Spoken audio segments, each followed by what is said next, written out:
Good evening. Good evening. It's a beautiful ambience here, right? So beautiful moon, and almost full. Yes, tomorrow I think. Ah, Tomorrow.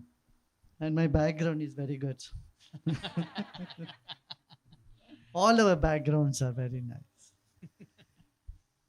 So thank you for coming, and we really appreciate that tonight you came here and joined this crowd that came, I think, from a lot of places around the world and to come and enjoy your presence. Mhm. And thank you for coming. And I wanted to say, if you want to open some words before I ask you some No, you questions. ask question. I That's ask good. the questions. You know, in India there is a saying: the first sign of intelligence is not to open your mouth unless a question is asked. So I would like to keep the sign of intelligence. so first of all, I wanted to ask you because here we are in California, so I wanted to open with that question and ask you if you've been to California. You told me, and it seems like there's a big draw for spirituality in California. So I wanted to ask you if you find that really happening here, and if yes, why? Yes, you're right. California is the most spiritual place in US Yes. and in the whole continent here. Hmm. Of course. Yeah. And it's 1 century ahead of rest of the America, right? That's what you say. Yeah. Yeah, California, yeah.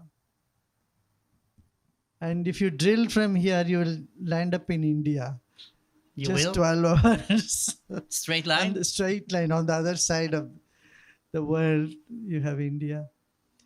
In the ancient text, California is mentioned as Kapil. There was a sage in India called Kapil Rishi, and it is said that he lived in this area, which is 12 hours difference from India to here.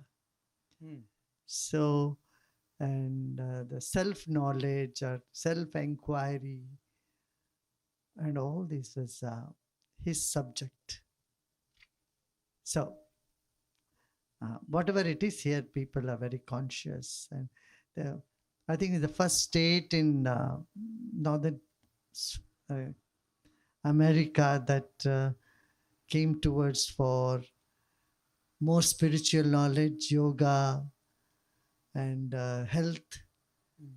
more health conscious here, and yeah, forward thinking, freedom, all that, Hmm. isn't it? What Yes. do you say? I feel that. I feel that in Los Angeles it is. Yes. We definitely see it here tonight, right? We see a lot of people that's really seeking, and I've seen a lot of them coming here. Yeah, yeah, yeah. And I wanted to ask you, what is it that people, when they go through life and they try to achieve more, not necessarily in the spiritual world, actually in the physical world, they never have enough? And is it a good thing? Is it driving them? When I mean it, some in when I was in Israel, age 55, you used to be retired. Here, I'm over 55 and I just started. What is it that drive people now to do more and more? Your spirit is more young. So with that young spirit, you don't feel the time. Mm. I don't feel I'm aged. So we keep going. And It's the spirit which moves you. mm, Yeah. and Now, there are two things. One is you want to get, this run to get something for oneself uh, is where we began our life with. mm, But we shouldn't end our life there. There is a joy in getting things that's an infant joy. But there is a joy in sharing, in giving. That's a mature joy. mm, I often say the joy of a grandmother is in making dishes and feeding the kids, right? She doesn't make an apple pie and cherry cake when she's all by herself. She does all that when kids come home. Her joy is in sharing. So, somewhere we must switch from the joy of having to joy of sharing and joy of giving. yes. Then we feel more satisfaction. And you're obviously traveling the world a lot, Hmm. and you've seen a lot of different cultures. By the way, I'm from Israel. That's why I asked. Have you been to Israel? Oh, yes. You have been to Israel. Shimon Paris was a very good friend of ours, and he had invited me 3 times there. I was there. I was on the Dan Shelong show also. Oh, really? Yeah, you should watch that YouTube. We had a very funny conversation. So, Very nice show. and I you. have been there in his presidential. He used to have the presidential conferences. Mhm. I have been a chief guest on that couple of occasions. I have addressed the um, university in Tel Aviv. Oh, wow. I've been there, and I got here in California award from the Saint Vicental Hmm. Foundation too. Yes, Yeah, I'm I familiar was, with them. huh? Eli Wiesel, yeah, Yes. Vicental. Yeah. And so we talk about peace, and obviously you're a very big advocate in the world for peace. And we're sitting with a crowd, and sometimes you saw that we have that Bullets for Peace thing, and I'm trying to sometimes give one person at a time. How can they contribute? Because some people are very far from a major peace or war conflict, so to speak, right? So how do somebody here who sit right now in Los Angeles can contribute to something that is such a global message? First of all, we must determine that we want to contribute. Then we will get many ideas how we can do it. That's an individual thing. We can all do it with our capacity, like you started. What is that? Bullet of peace. Bullets for Peace, yes. Bullet of peace. That's a new concept. Mm. You know, someone can start bullets of joy, bullets of joy. So I think what we can do is there is a varied um, avenue there, many things we can think about. Mm. Varied options are there. One, I was thinking of the World Culture Festival that what we are planning in Washington D.C., where you'd like to bring people of all different cultures of the planet and make them, hey, come, let's celebrate, Mm. let's come together and give this message to the world. We are one human family. Yes. You know, this basic idea is missing. That's the problem. See, we all have identities, right? We identify, I am an American, I am from Israel, I am Jewish, I am Hindu, I am Muslim, I am Christian. But there is one identity which goes beyond all this. Seldom people touch that identity. That we are part of one spirit, one light. This we forgot. And so we think we are lower identities. Mm. It's nothing wrong with other identities, but we must keep that identity. We are part of one universal spirit, one light. And then we are part of one human family. Mm. And then we belong to this country, that country, or we are male, female, all these identities should come later. Okay. And you say that I want to elaborate a little bit about the event, if I may, in Washington and what we Yes, plan, because it seems very exciting. I've seen some videos, and this like cultures dancing from all over the world, and the plan is to bring 100,000 people together, right? yeah, yeah, yeah. And when is that? Is that This will be in September. in September? What I see is this country is facing a unprecedented polarization now. I Yes. don't think it was ever before like this. Mm. So, a festival like this, I thought, would unite the hearts and minds and remind people of our uniqueness and unity in diversity. Mm. Yes. But, So, we have had this function in India in 2016, where we had 3.75 million people on the ground. It's It's a lot of people. That's a lot of people. Yes, that And it half of was Israel. and it was witnessed by uh, 1.2 billion people on the live streaming. Wow. So before that, we had the same program in Germany. You know when? The 75 years of World War II. Oh, really? On the same spot where Hitler had declared World War II in the Olympic Stadium. Wow. So we thought, yeah, I thought, we should have a peace meditation there where the war began. Yeah. So we had 3 days celebration there in Berlin. It was it was wonderful. Wonderful to see 100,000 people sitting and meditating and singing, and we had people from all over.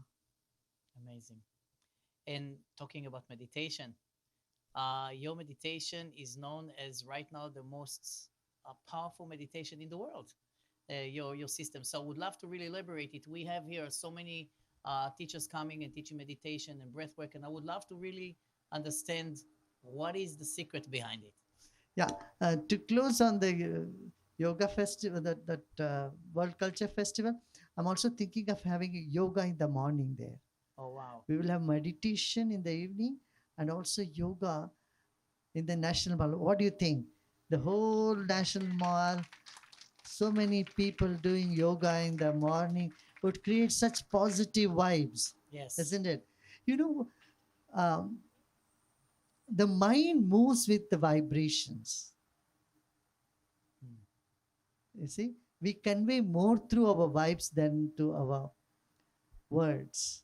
So the vibrations can be made better in the society when more and more people meditate and clear the air of the negative vibes and make it more positive. Meditation is the most effective tool to transform that the atmosphere, Mm. and it's a food for our soul. Our spirit longs for meditation, Yes. and many don't know. That's it. They try, They try. but it's very hard for some people. It's very hard to even do a minute and just stop what they're doing, right? No, it's like, someone would say it's so hard to ride a bicycle because they never learned how to ride a bicycle. So once they learn, it's easier. Yes, Yeah. it's as easy as riding a bicycle. And there's so many forms of meditation, I right? found riding bicycle was very difficult. When I first sat on the bicycle, I would see every cornerstone of the footpath. I may say, oh, I may go and hit that. First of all, but it was quite difficult till I learned it. You see, same thing with meditation. You simply have to learn it. And it doesn't take much time to learn also. And you have the system that you is it the system that you develop? Is it the system that was Yeah, there is certain things that, you know, usually the higher knowledge comes to you like a poem. Mm, You don't intellectually manipulate or think or do something. mm, That that's not that won't be that effective when you use your mind. But when it comes from the no mind space, mm.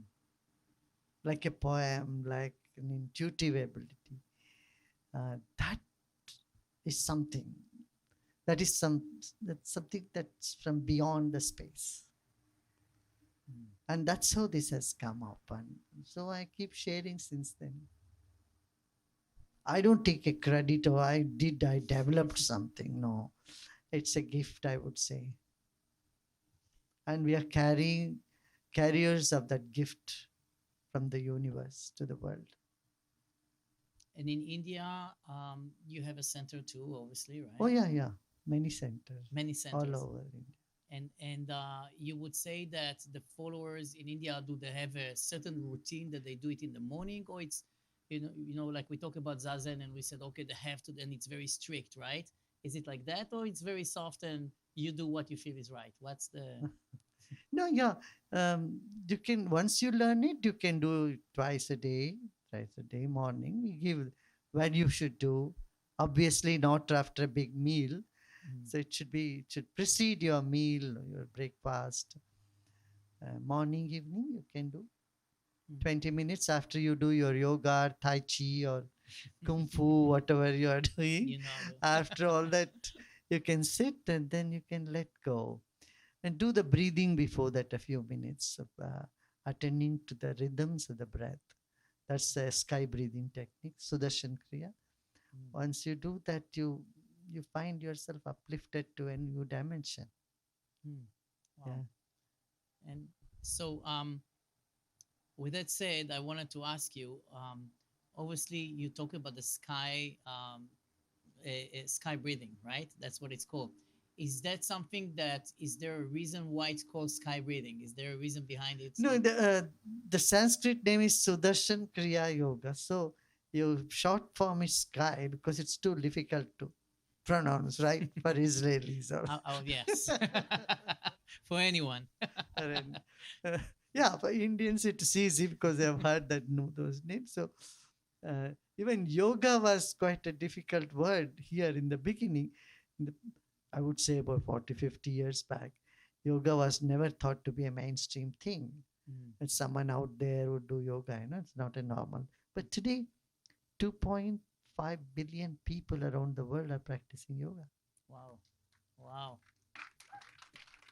So I think if we can bring 10% of them to this event to do yoga in the morning. Yeah, yeah, yeah. I mean, yoga has become a mainstream thing from long time. Uh, even, big car companies, they all put relaxation in sitting in lotus position Mm, in yoga. It's become very synonymous for relaxed and wellness. Uh, in life. mm. So okay, so I wanna see actually if some people have some Oh questions. yeah, Yes, yeah, yeah. and I don't know if we have another mic here or Karen, you here? Yeah, you have a mic with you. I'll give you my mic. I'm gonna shut up. So anybody who want to raise their hand and ask a question, that's the time. They in the back, two hands are up. You can see.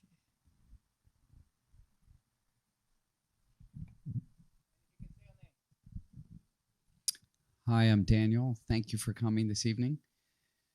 Okay, I've got a very easy question for you. Okay. Why are we here? Do we all have our own purpose in life, or is there some unified purpose that we all have together? Yeah, you have a very good question, I would say. It's $1 million question. Why are we here? I wish everyone get this question in their head. They become millionaires. It's very good question to have, but you know something? One who knows the answer will not give you. Anyone who attempts to give an answer to this question, you can forget about them. They don't know it. You know why? Because this question, who am I? Why am I here? This serves as a vehicle for you for your inward journey. I don't want to take your vehicle away from you and make you walk. This is your limousine, your car in which you can go in. How you should go use this question is first negate what is not the purpose of your life. It's easy to go by that route. This is not the purpose. My purpose is not being miserable and make others miserable, right? Our purpose is not just make money and put it in the bank and die, and kids will fight over the property, the money you have put in the bank, right? That's not your purpose. What's the purpose of life? This one day will click to you when the cobwebs are all removed from the mind. Keep going. I'm with you. Once you get it, then you'll say, oh, wow, that's it. You realize, yeah. And no more question remains then.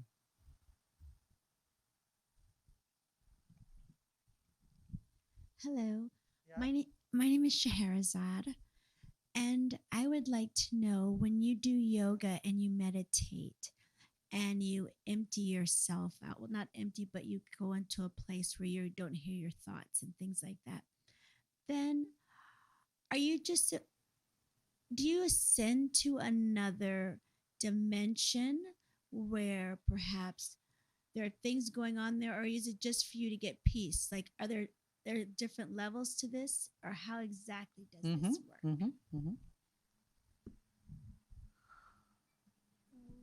You know, when you enter the airport, the first you enter to the lobby, and then you have the ticketing counter, then you have security check, and then you go through the security check, then you have the gate, and from the gate you enter the plane, right? And once you enter the plane, then you take off.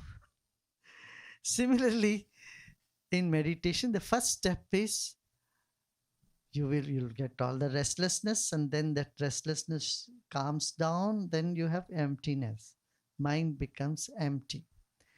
And then the next step would be vibrations. You feel the vibrations inside. Then after that, the vibration turns into light. And then beyond that, I'm not supposed to say, because if I tell anything, then you will sit and start imagining it, it will spoil your meditation. So the ethics is that you are feeling some emptiness, it's wonderful, good. And then you feel some vibration after that, yeah, it's fine. And just keep going. Yeah. Of course, you are not going to some dimension somewhere. All the dimensions are here now in you. So you will only get more password, keyword to log into those dimensions. That's it. Yeah.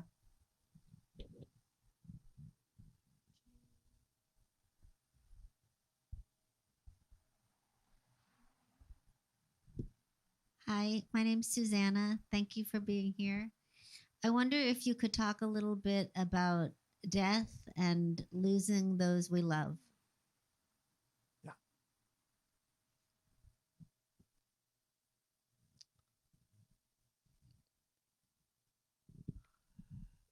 There is one thing that everyone has to face is death. It's inevitable. However you have lived, you're going to die.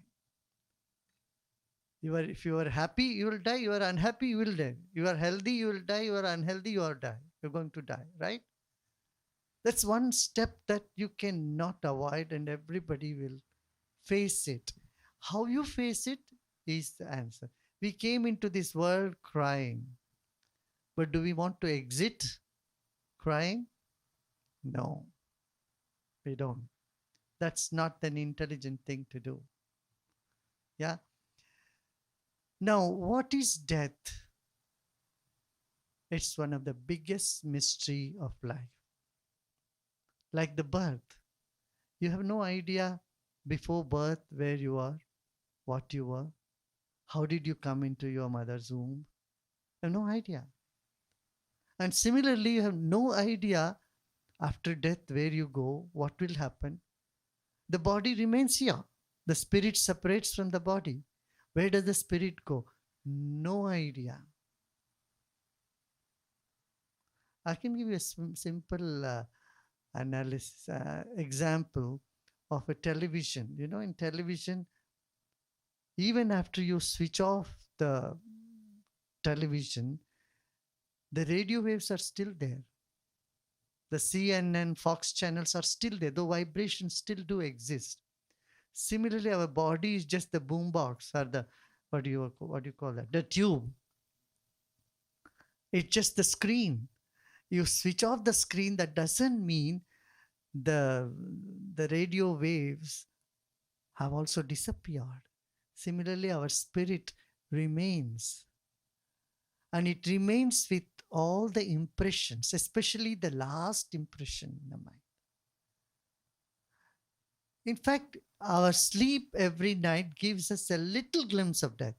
Just before going to bed, notice what is your last thought, if you can. And when you wake up in the morning, if you observe, invariably the last thought before sleep will be the first thought when you wake up from sleep. So, where are you when you are sleeping? Where are you when you are dreaming? I have no idea, right? So, before even trying to understand death, it's good we ponder on our dream, our wakefulness, and our sleep state of consciousness. Then it gives us an idea. There is some, you can feel it. It's not just an idea. Wrong to use the word idea. I would say, then you will realize there is something in you that doesn't die at all. And you have been here many times with many different impressions. And thank God we forget all those things. So the forgetfulness takes you into a new dimension, makes you start all over again. What is that? Groundhog Day. Like the Groundhog Day. It makes you start all over again. But death is a blessing also, in the sense you start afresh every time there is a death. Yeah. I tell you, in fact, in your body, this moment, there is both a nursing home, a maternity ward, and a crematorium. You carry them with you. Every day, many cells in a body are dying, many new cells are being born. So, in 1 year, all the cells in your body has changed. You have generation Z there in your body. Already, every year. On a bigger picture, when our spirit separates from the body, then it's another dimension that opens to us. And it's fascinating. Meditation is the key word for that. Yeah. Someone here wanted.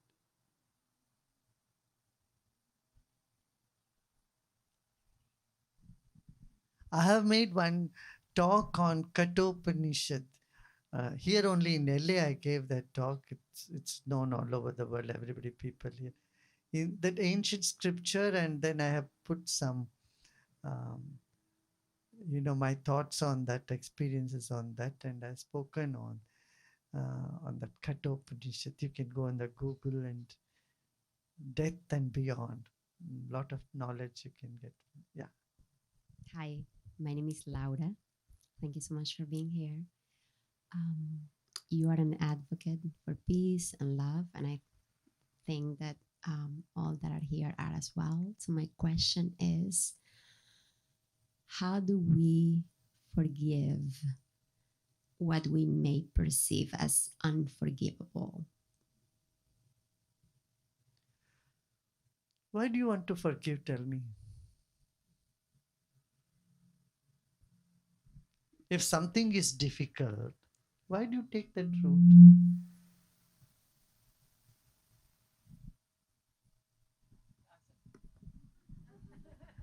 Can you please ask that again? No.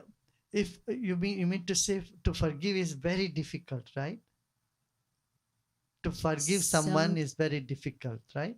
Something that we may perceive as unforgivable. Unforgivable like- means very difficult. Yes. Correct? Yes. So why do you have to do that? Okay. Huh? See, when something is too difficult, why do you have to do difficult things? For what benefit? Take it easy. Okay. So, is it easy to hold on about someone's mistake? Just think about it.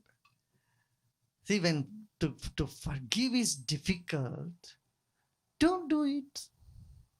Straight, simple. If you are forgiving someone, for whose sake you are forgiving? For their sake? No, don't do anything for their sake.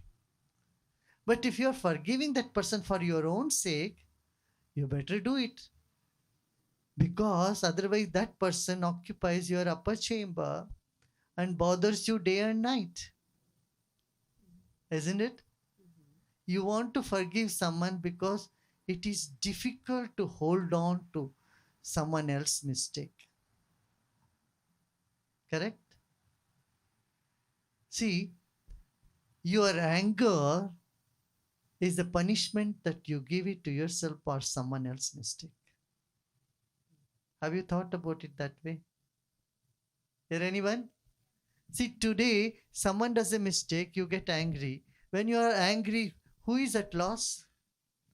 Your blood pressure shoots up, all your endocrine system gets messed up, you lose your sleep, you lose your appetite, your body cringes. And when all these toxins gets developed, cortisons are generated in your body, and you are getting into a mess. Correct? So today, someone did a mistake, you punished yourself. Tomorrow, someone else does a mistake, you punish yourself. Another day. So for everyone's mistake, you keep punishing yourself. That is the anger, isn't it?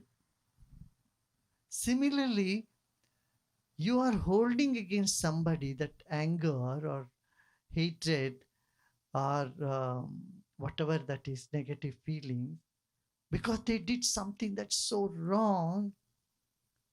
Whom you are punishing? Huh? Ourself. So is it wise? Shouldn't you be more kind to yourself? Yeah. Should you be so hard on yourself? I mean, there's a question, I leave it with you. So forgiveness is not for someone else's sake. It is to save our own mind. We forgive so that we can forget. If you don't forgive, you can't forget. Period. Right? You can't move on. Don't you want to move on in life? Yeah. This is one angle. Another angle, see, someone does blunders, unforgivable mistake they do. Just go a little bit into their head. They are ignorant, number one. Second, they never had a chance to know more about themselves. They have never built their character. They never had an atmosphere where they know what values are, right? Or they're tempted by something which they themselves are succumbing to it. Their own temptation made has sucked them into the work that they're doing, whatever they did. So when you see from that angle, they are sick people who do blunders, then you have compassion. Do you get angry at sick people? Suppose you have a retarded or mentally challenged person. Do you get angry at them? No. You know, all the people who do all these big crimes or do unforgivable mistakes, I tell you, they are mentally sick. When they're mentally sick, another way to look at it, you feel more compassion for them. So you can't forgive, but you can be compassionate. See what you can do to help them out from there. I just want to share with you. In September, I was in um, Denmark. After 7, 8 years, I went there. I addressed these gang members who had undergone our program. There were 6,000 gang members who underwent our programs in the last 7, 8 years. I never had a chance to meet with them, and they never had a chance to talk to me. First time I met with them, they were all macho men, so big. They could lift me in one finger like that. And all big tattoos and looking like that. All wrestlers, boxers, and their pride was how many people they have killed. That was their pride. And what all crime they created, that was their pride. And you know, there were they all had so much tears. I could see there was so much tear in their eyes. There was not one dry eye there. They were all so grateful. They say our lives are so transformed. Now we know. They say they were like babies. They were like children. These people who are being uh, scared by the population, the sight of them scares anyone. And I saw there is a beautiful child in them. They are smiling and they're crying actually. They're so grateful. They shared their experiences, how the just meditation and the knowledge, the wisdom. We are having classes for them, a continuous classes. So those things have really changed their whole life. So I'm saying, no baby has come on this planet as a bad guy, an unforgivable person.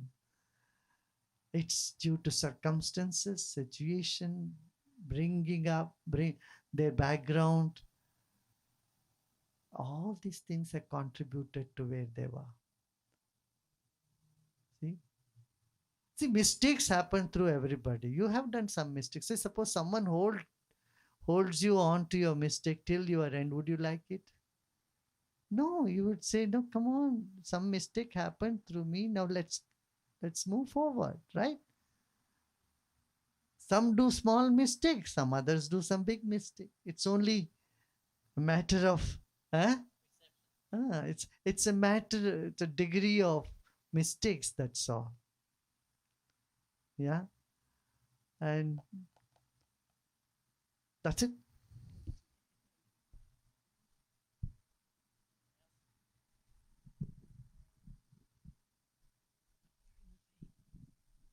Hi, Hi. it's my name is Isabel, and I'm super honored to be here. I can't believe this is such a small group, and you here. It's like what?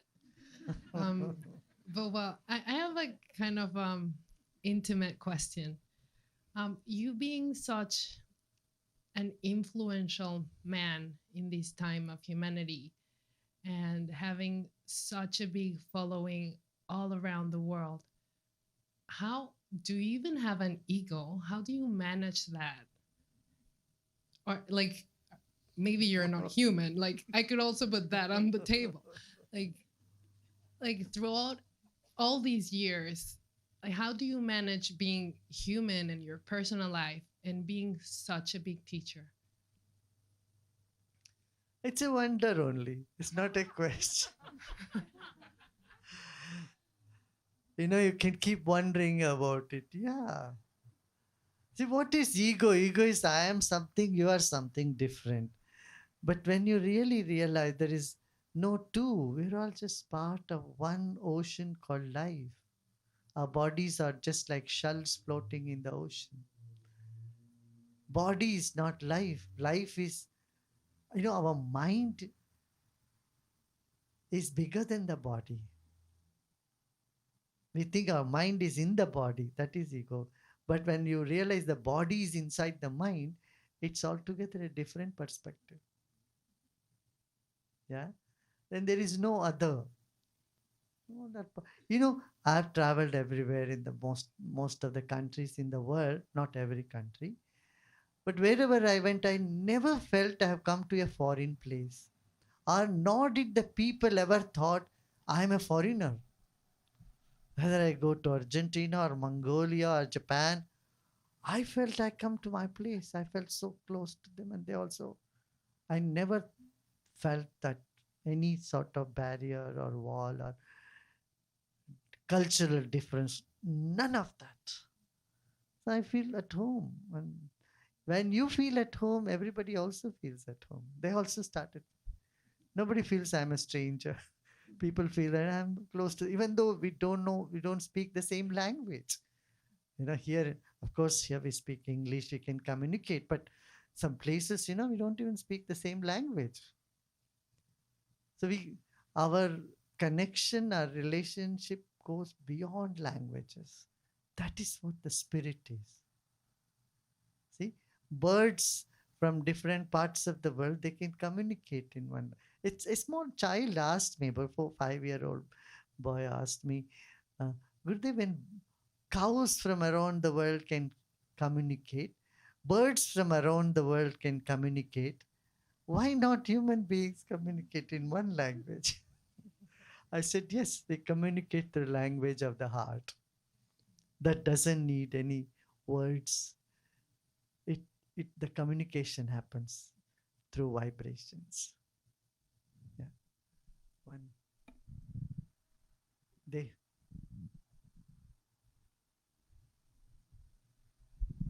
My name is Rory. It's a privilege to meet you and know you. My question is really around the dark energy that I think the world is experiencing right now. And I'd like to hear your thoughts on how you deal with fear and how you deal with the various energies that I'm sure are in your mindset. mhm, mhm.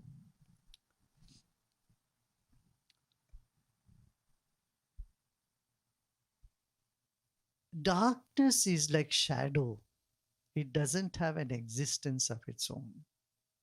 It's just absence of light. Can you buy some megawatt of darkness? No, you can buy some megawatt of light. You can buy units of light, but you cannot buy units of darkness. So when you are facing the light, you don't see the shadow. When you have your back towards the light, all that you see is shadow. And the shadow becomes bigger and bigger. Same way, the negative energy, what we see, what we perceive in the world, is simply an indication of lack of positive vibrations.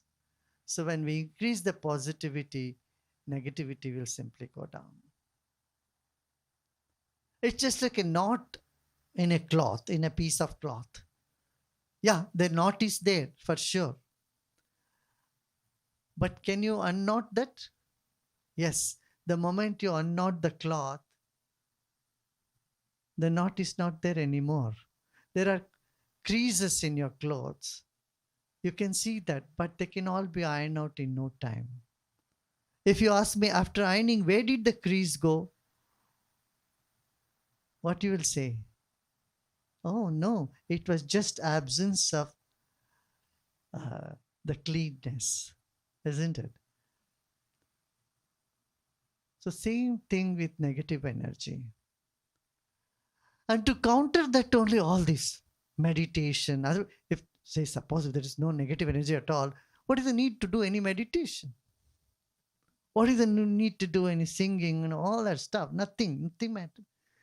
Because of that, the because of the darkness here, this light have some significance.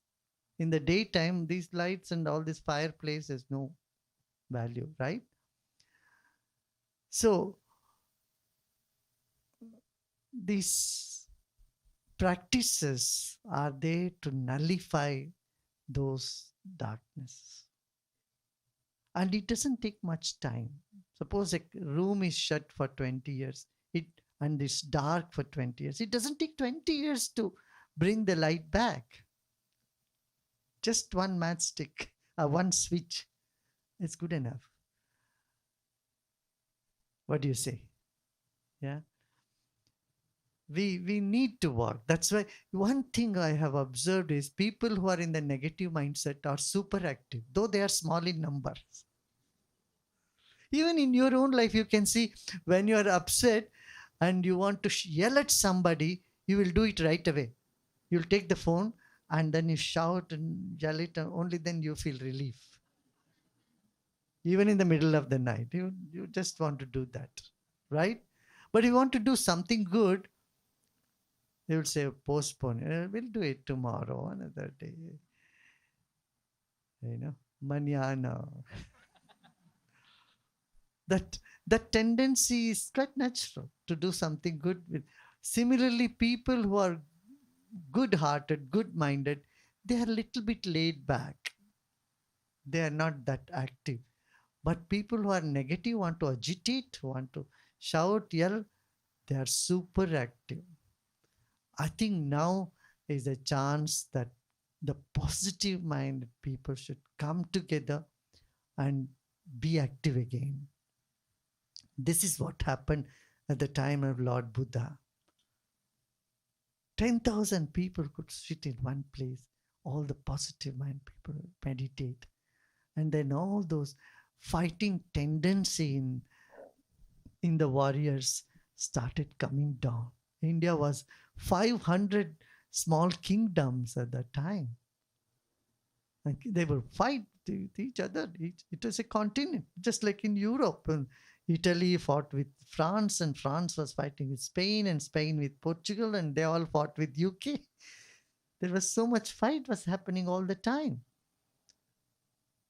But what could unite everybody is the power of love,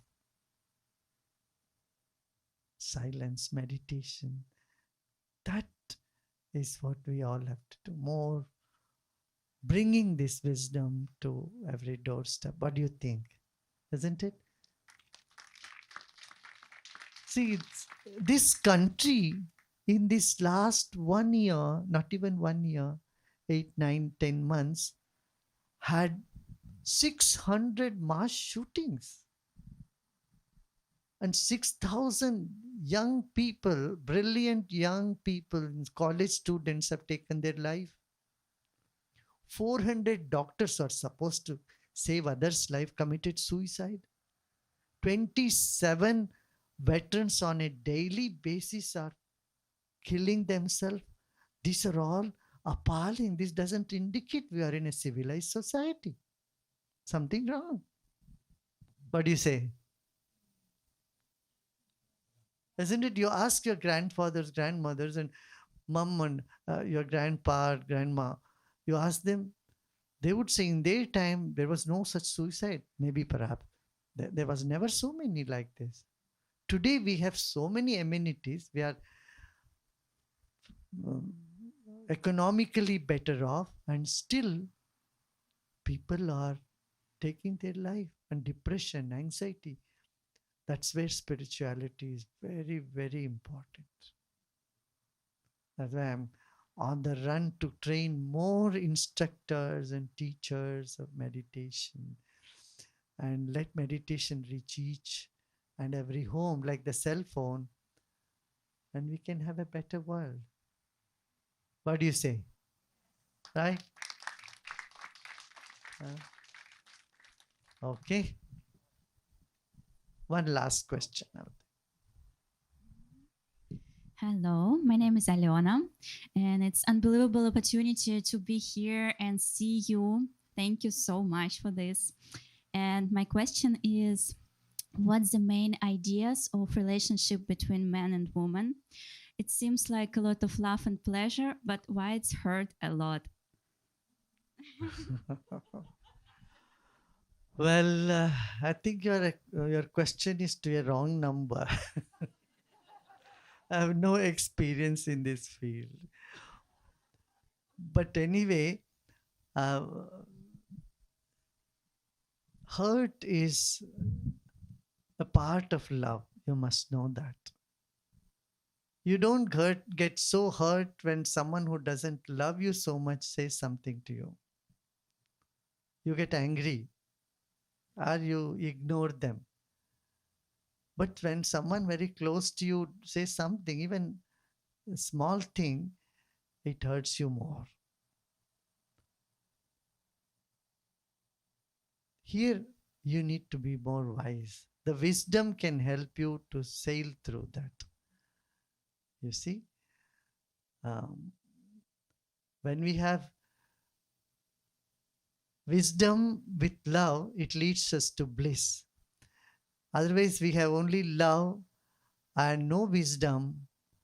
It leads us into more entanglement, more possessiveness, and then anger, and then goes in another direction. For couples, I would say one thing: you must don't focus on each other too much. It's like two lines focusing on each other. Sometime they are going to apart like that. You should go parallel. Parallel means you should have a common goal in life and move towards it and not police each other. Number one. Second is never question others' love for you. It's a big burden to prove one's love for the other. Suppose someone asks you, do you really love me? Tell me how much you love me. How can you prove to them? Just bringing a rose? If you do it also, the person will doubt. What is the matter today? Out of the blue, you are bringing a rose to me. Something must be wrong. You must have done something wrong today. Tell me the truth. Whom did you meet? You feel guilty. You've been too nice to me. You're not believable. So this type of mental mental gymnastics we go through in relationship. So what is needed in relationship is uh, to come from the space of giving and make others also give. Yeah, that culture, that instead of asking, do you really love me, you should ask, why do you love me so much? When you ask someone the question, why do you love me so much, the love in them becomes more. If you ask them, do you really love me, that doubt makes even the love that is there to go down. You say, oh my God, how am I going to prove this person? See? So,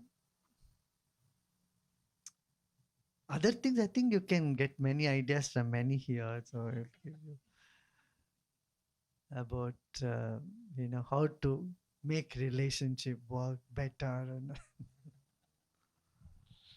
I heard about a lady, she was giving seminars here in LA long time back, in 25 years ago, 30 years ago.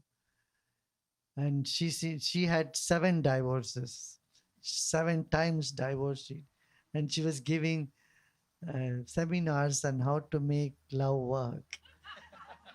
So someone thought it is very strange and funny because she couldn't make her love work and she's giving seminar. I said, no, it's better you should learn because she had a good experience. She could be a better teacher. Okay, very nice. And we would welcome you all to World Culture Festival. And I wouldn't say even welcome. Are we all part of the World Culture Festival? Yeah. I assume we're all volunteers. What do you think?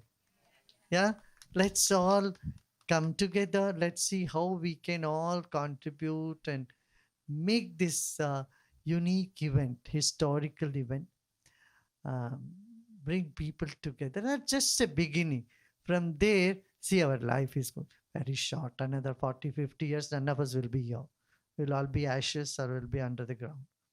Before that, let us give a better world for the coming generation. A world which is more spiritual, more loving, more kind, and more wise than moving around with guns and with anxiety and creating more nervousness and anxiety in the society. What do you say? I love it. I think they're all coming. Yeah? So I would leave this thought with you. Each one of you think how you can volunteer, what all we can all collectively do. Huh? And you can message, you can Yes. think more about it and give your ideas. I'm open to all your ideas. Okay? All the best. Thank you. Thank you. Thank you. And just on a quick note, that I'm happy to say that as part of the journey that we're going to go towards next year, we're going to start from next year to learn this sky breathing technique here. So we're very happy to say that we're going to have it as part of the experience here. And I'm very excited about it. And I want to learn it myself. And should we, before we go, like do 1 or 2 minutes of that or something, or of the meditation? Give them a glimpse. I don't believe in piecemeal, but I think this much knowledge is good enough, no? What do you think? You can all look at the moon and just and what's the time now? 8:14. 8:40. They must be hungry already though. 8:40. 8:14. 14. 1 4. 1 4. So we have time.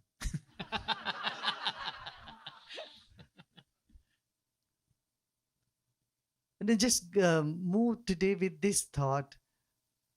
Your mind, your body is inside the mind. Your mind is bigger than your body.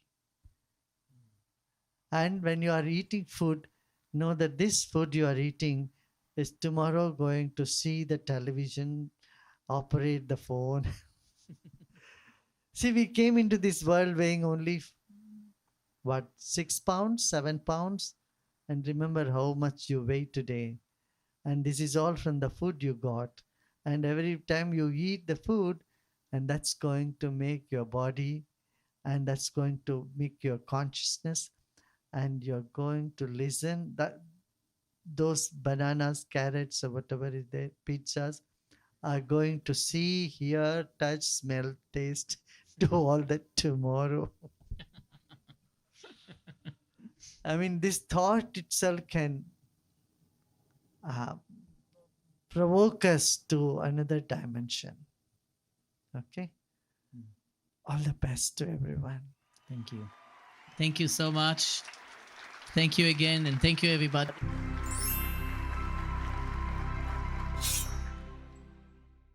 Glutathione is a big word. It's the body's own master antioxidant.